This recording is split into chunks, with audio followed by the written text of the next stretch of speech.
No matter who you are or where you are, you're watching me on a television set. And it's funny, isn't it? I'm going to try to describe an exciting new communication concept to you, but I don't know the first thing about you.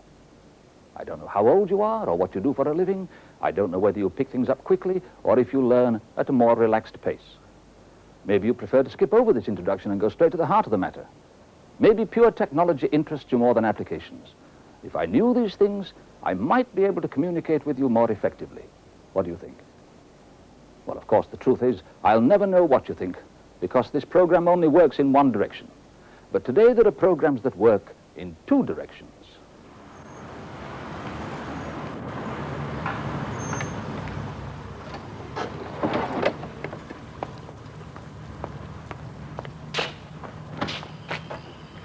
Please hurry. All right, don't worry, we're here now.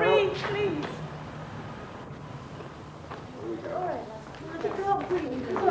Where are we going to take you to find her? Oh, please do something. She can't breathe. Okay. What's the girl's name? Lisa. Oh, where's the doctor? On the way, Mrs. Lawrence. Can you take her jumper off, nurse? I'll do it. Are you the mother? Stop, nurse. Can you Yeah, take her Mrs. jumper Lawrence. off, please? Mrs. Lawrence, there are some questions that I'm going to ask you. Yes. Now, firstly, when did the breathing this over your problem face? start? Well, this morning. I just noticed it this morning. Gave her You're quite oxygen in the sure? ambulance. Okay. You're quite sure nothing happened during the night? She slept all right? No, I didn't hear her once in the night. She was coughing yesterday. Is there anything she could have swallowed? It's perhaps? 180. I don't, I don't think what do she's you mean, swallowed anything. swallow? Why Temperature don't you 38. do something? She can't breathe. Did she eat her dinner last night? Yes, well, most of it. Why? What's that going She's to... scarcely breathing, Doctor. Well, if it was up to me, I think I'd go for option 2, an immediate direct examination. I'm going to have a look. Right. Yeah? What is it? Doctor, can you see something? Did she swallow something? Get the anaesthetist. What? What's wrong? What do you All need right, him Mrs. for? Lawrence, it's Well, Mrs. what's going to Lawrence. happen Don't to her? worry, Why she can't will she be breathe? all What's right. wrong with her? Now, calm down. Please, just tell me what's wrong with her. Why can't she breathe? Oh, you know, I was sure that an immediate direct examination would have been the right choice. However, of the other choices, Where's the anaesthetist?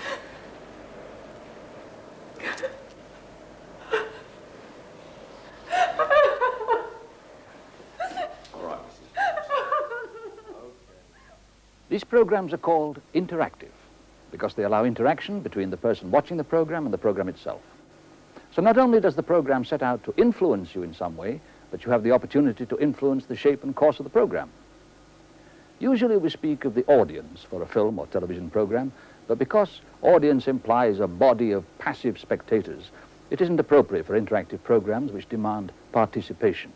Instead, the person using an interactive program is called a user. There are a number of ways to talk back to a program. British Airways, who owns the problem, uses what is probably the most common, numbered options. In this case, I'm going to select option 5, which means that I'm going to stick to a decision that I made earlier. I've been hanging on for 10 minutes. What's that cake? Everything under control? Near enough. The loader on 287's got his hand and Sammy wants a replacement. Did you get him one? Well, not yet. Have a look. We haven't got one spare body. You should know better than to leave Sammy undercrewed. His flights are getting away late as usual, and you've handed him the perfect excuse. Look, I want that aircraft loaded on schedule, and I want Sammy to have a full crew. Give me a man and I'll send him right away. What about him? Ward D. I told you 5 minutes ago. He's calling his wife in hospital. Well, that can wait. Get him out to Lima 37. You don't understand. I promised him he could call his wife. She's having an operation. You don't understand. There's an aircraft to load. I want him on Lima 37 now. Right, so what is the allocator going to do? Should he break his promise to the loader and make sure there's a full crew? Should he take option 2, which means he's going to keep his promise as a matter of principle, or option 3, which is that he's going to count on the transferred passengers turning up late and delaying the flight? Well, before I actually make any decision on this, I'm going to have a look at a bit of background. I'm going to look into a fact file, number 6, and just see what I can find out about this. And of course, there's always more to this than meets the eye, and I can learn here that the ramp controller, along with most of the staff, knows that the allocator and the loader using the telephone are old mates. They live in the same street, they drive to work together most mornings, and the ramp controller is determined that this friendship isn't going to influence what's going on here. Well, knowing all that, I would like to think that the allocator was going to go for option 2. He'd keep his promise as a matter of principle. You don't understand. There's an aircraft to load. I want him on Lima 37 now. Give him a break. Don't push your luck with me. I want him out there. I can't do that. I promised him he could make that call. Then break your promise. It wouldn't be for the first time. Look, Jack, I have to work with these men every day. So when I make a promise, I intend to keep it. Circumstances change. I want him on that ramp. There's nothing more to be said. Well, I think there is. I promised Martin he could call his wife before her operation, and that's what he's going to do. Well, that was a very noble decision. But on the other hand, how can you expect to run an airline if everyone goes around disobeying orders? No, I'm going to change my decision. So I'm going to rethink my decision. And I want to find out what would have happened if the allocator had, under pressure, broken his promise to the man we now know is a personal friend of his. You don't understand. There's an aircraft to load. I want him on Lima 37 now. But give him a break. Don't push your luck with me. I want him out there. I've already spoken to the porter twice. Well, just forget it, that's all. Figures 2 short flights. What's that? The ramp controller wants you on the ramp. Okay, just give me a moment. I've got to speak to Mrs. before they take her to the operation. You can do that later when you get back. There isn't time now. Oh, come on, John. You promised this call. Sorry, I've been overruled. I get over to Lima 37, ASAP. Oh, thanks a lot, mate. Next time, don't make promises you can't keep. Well, you can see how interactive programs engage the user, but they're only possible because of a marriage of 2 existing technologies, computers and television. But something new was required to make the marriage work. It's a video disc. The pictures you've just seen on the screen are stored on a disc just like this one. And what is arguably the most important characteristic of this innovative medium is so obvious that it tends to be overlooked. A video disc is flat. Now, to understand why this is so important, we have to look not forwards, but back to older mediums.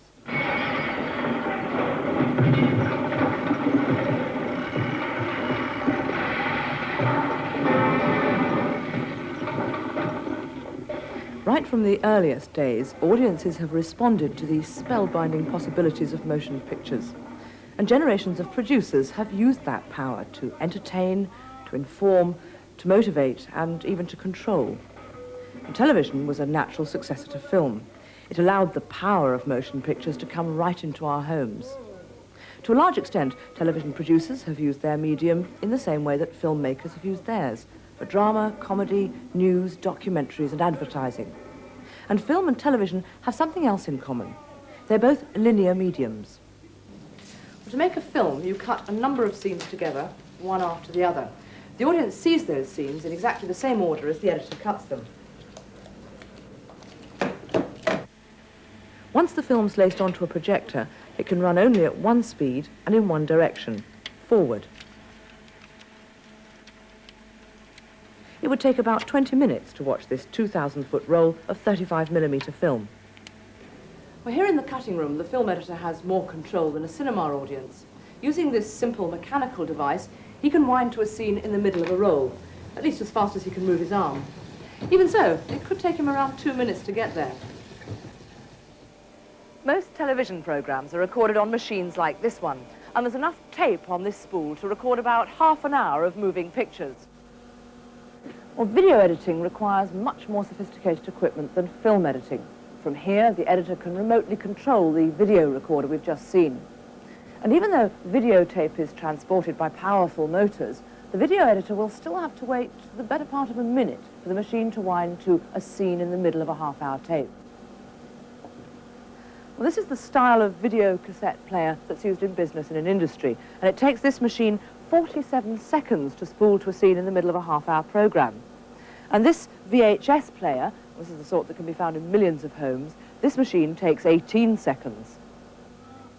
When we say that film and video are linear mediums, we mean that you've got no choice but to start at the beginning and physically work your way through to the end, however long that takes. And historically, this linear quality has also had a profound influence on the narrative style of both mediums. As any writer sits down to start work on a script, he makes an enormous assumption. He assumes that his audience will watch the film in the order that he's written it. An audience can only move backwards and forwards within a narrative if and when the writer allows them. On the other hand, in the British Airways programme, I was able to choose my own path through the narrative and even move outside it. If you wanted to hear your favourite track on this audio cassette, you'd first of all have to spool through all the tracks that you didn't want to hear, and you'd have to hope that you could stop in the right place. And in fact, landing in a 6-second gap at the beginning of the 4th track on one side of an audio cassette is easier said than done, and I'm not going to try and do it. Now, this is the same linear limitation that film and video editors have, but it's a problem you don't have with albums. So you can find the track you want quickly and accurately, and if you change your mind, you can move to a different track virtually instantly. Why? Because the music is stored on a flat surface. That's the principle behind an interactive video disc. High-quality motion pictures and sound are stored on a flat surface so that they can be accessed virtually instantly.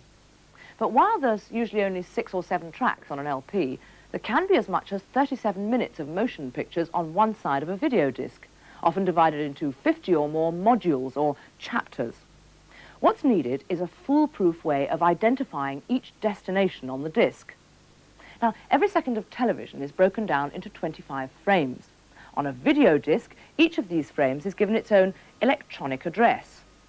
Now, these addresses can be displayed, though in normal use they remain hidden. Using these electronic addresses, the latest generation of video disc players can find a frame on a video disc in a maximum search time of 2.5 seconds, though in practice the search is much quicker, usually less than 1 second. Well, unlike film, you can't see the images on a video disc. In fact, the silver coating makes it highly reflective. And you won't find grooves like an album. Instead, the clear plastic surface is very smooth. Underneath, the pictures and sound are stored in the form of a spiral track so dense that if you could unwind it, it would be almost as long as the London Marathon. Obviously, a device is required which is capable of reading a dense spiral track to the highest standards of speed and accuracy.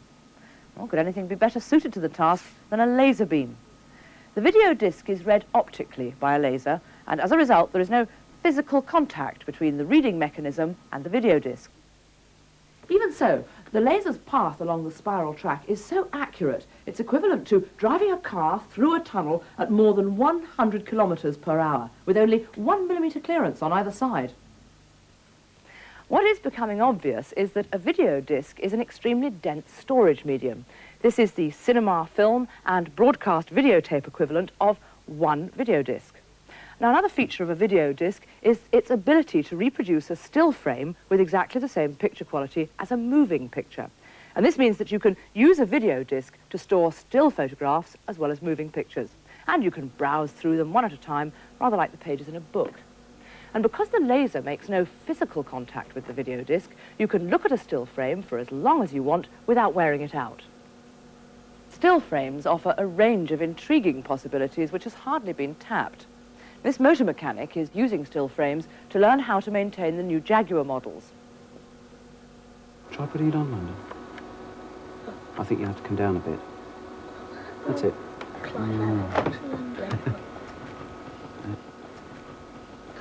Now, can you remember where it is? Yeah, left. Is it? Where are we? Oh, yes, there it is. Perhaps the most well-known video disc project in Britain has been built on a base of still frames, 74,000 of them. It's the Doomsday Project. Here, the user communicates with the interactive system by moving a tracker ball. It's back the other way.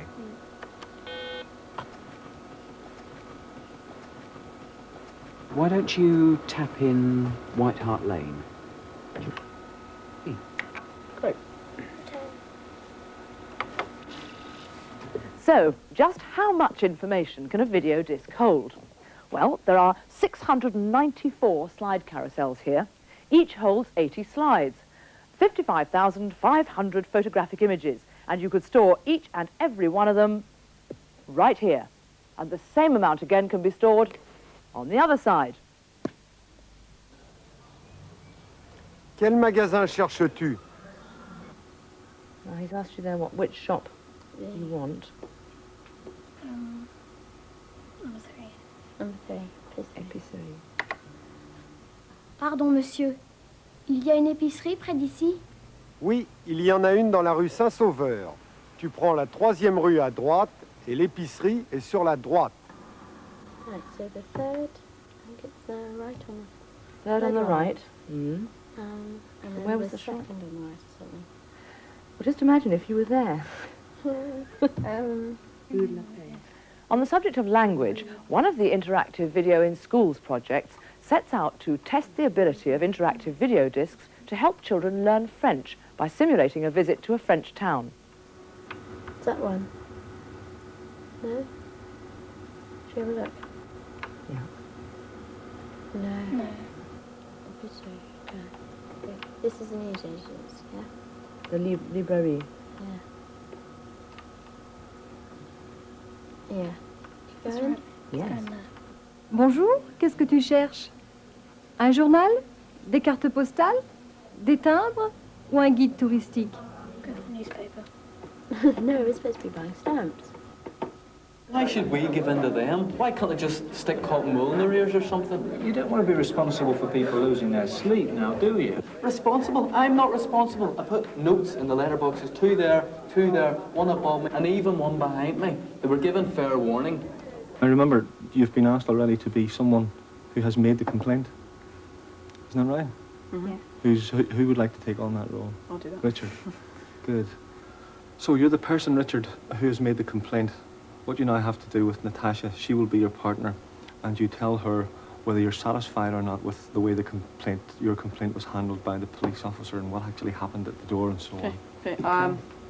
Natasha, I've complained about this man keeping me up with his loud music and party until 3 o'clock in the morning.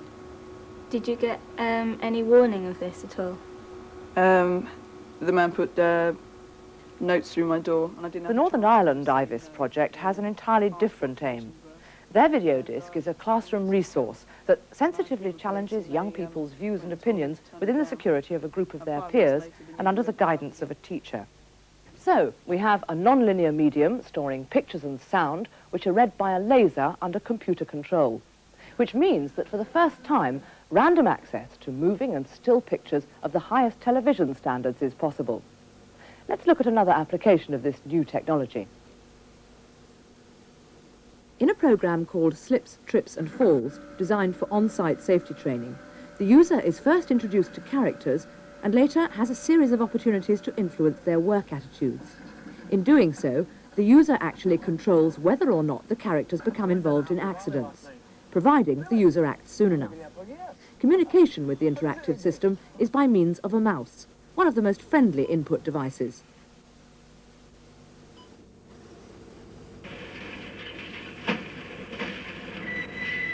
Oh, you should have seen us, Charlie. It was like we'd known each other for years.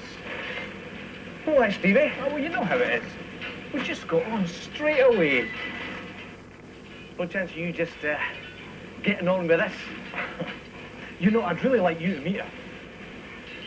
Maybe you could suss out my chances.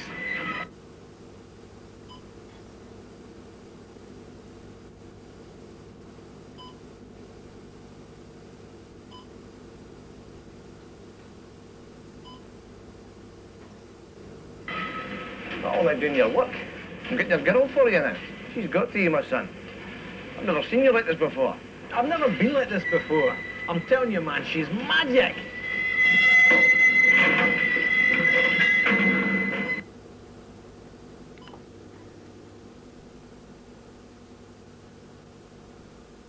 The trick to making an effective interactive program is to present a seamless succession of words and pictures so that each user has the impression of watching a program tailor-made for them.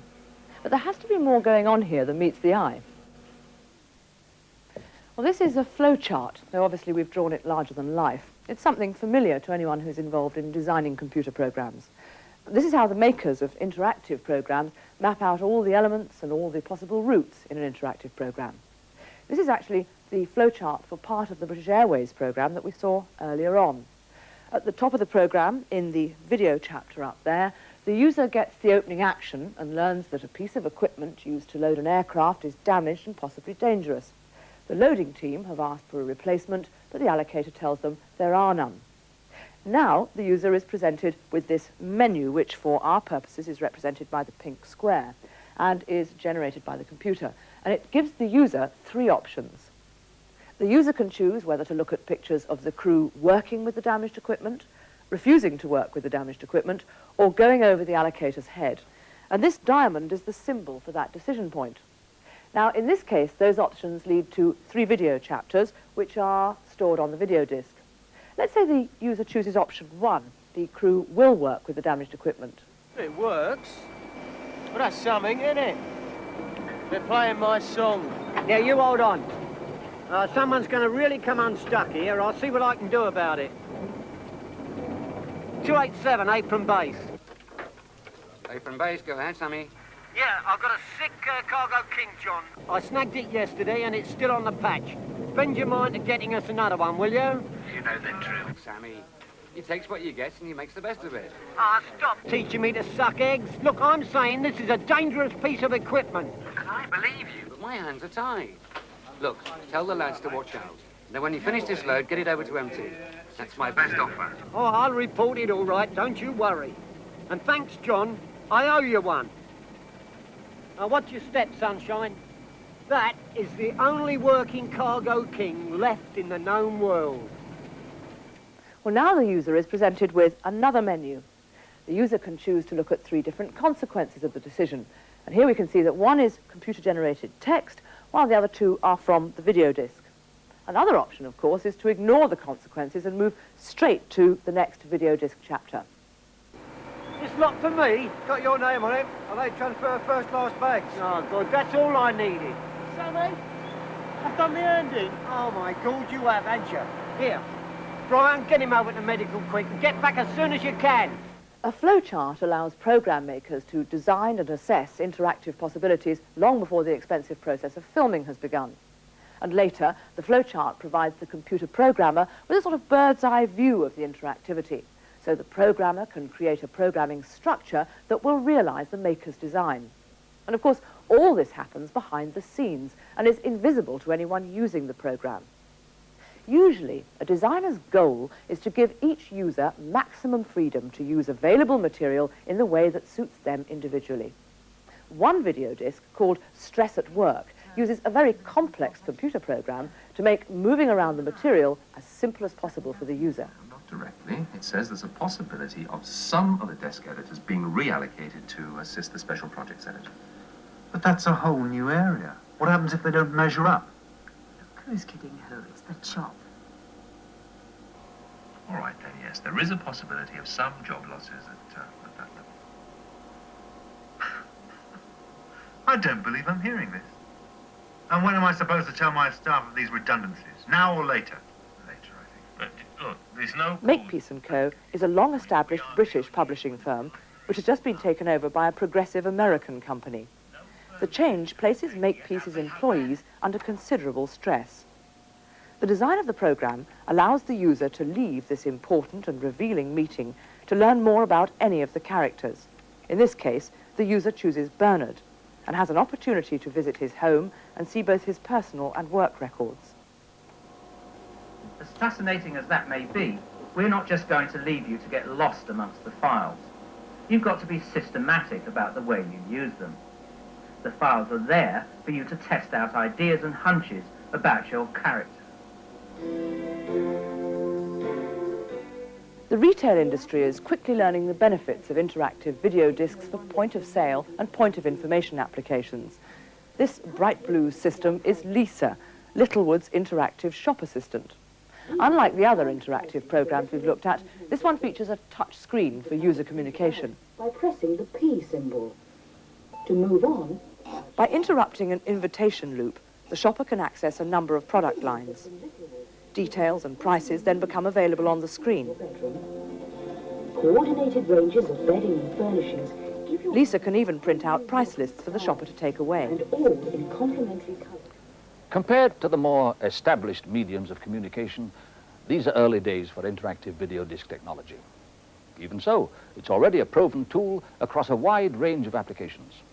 Training and distance learning in both hard and soft skills, education, data banks, archives, point of sale and point of information. Someone once asked a Hollywood film star, looking back over your career, what is your favorite film? I hope I haven't made it yet, he said. Because the medium is so young, because its potential has only been scratched, the most interesting video discs, like the actor's favorite film, haven't been made yet. But one video disc, the oxyacetylene simulator, suggests what is possible and reminds us that technology only becomes interesting when extended by human imagination. Now use the acetylene needle valve on the torch to adjust the flame on the screen so that it matches the one in the insert. When you think you've got it, touch this spot with your finger.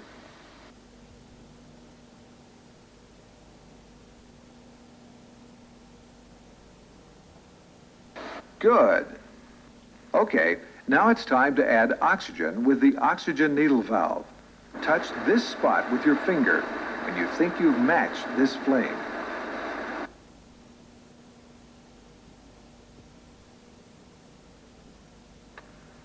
Good. And when you're ready to begin welding, touch this spot.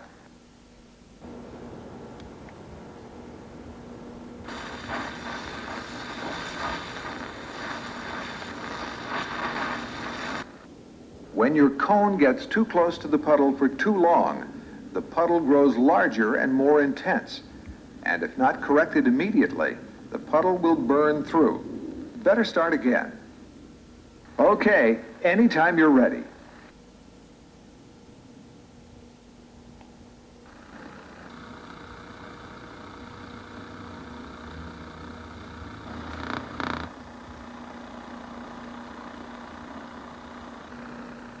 You need to correct your angle. Okay, anytime you're ready.